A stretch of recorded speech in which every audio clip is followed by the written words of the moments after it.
மகாலட்சுமிக்கு பிடித்தமான நெல்லிக்கனிகளை வெள்ளிக்கிழமை பூஜைகளில் ஏன் கண்டிப்பாக வைக்க வேண்டும்?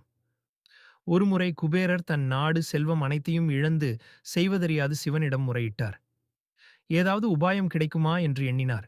சிவபெருமானோ குபேரனிடம், நீ நிறைய நெல்லி மரங்களை நட்டு வளர்த்து வா என்றார். தான் வேண்டிய உபாயத்துக்கும் அவர் கூறும் உத்தரவுகளுக்கும் சம்பந்தமே இல்லாமல் குழப்பத்திலே குபேரர் கட்டளைகளை நிறைவேற்றினார்.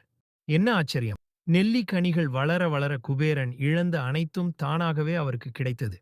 குபேரன் சிவபெருமானை சந்தித்து நடந்தவற்றை கூறினார். உடனே சிவன், இழந்த அனைத்தும் உனக்கு கிடைக்கப் பெற்றதற்கு அன்னை மகாலட்சுமியே காரணம். நீ நீர் ஊற்றி பராமரித்து வந்த ஒவ்வொரு நெல்லி மரமும் மகாலட்சுமியே என்றார். அதனால்தான் தேவியின் அருள் பெற்றாய் நீ என்று கூறி குபேரனை ஆசீர்வதித்தார். நாம் எல்லாராலும் நெல்லி மரங்களை வீட்டில் நட்டு பராமரிப்பது இயலாத ஒன்று. எனவே குறைந்தது நெல்லிக்கனிகளை வாங்கி வந்து வெள்ளிக்கிழமைகளில் பூஜையில் வைத்து வழிபட்டால் நமக்கும் குபேரரைப் போல செல்வ கடாட்சம் உண்டாகும்.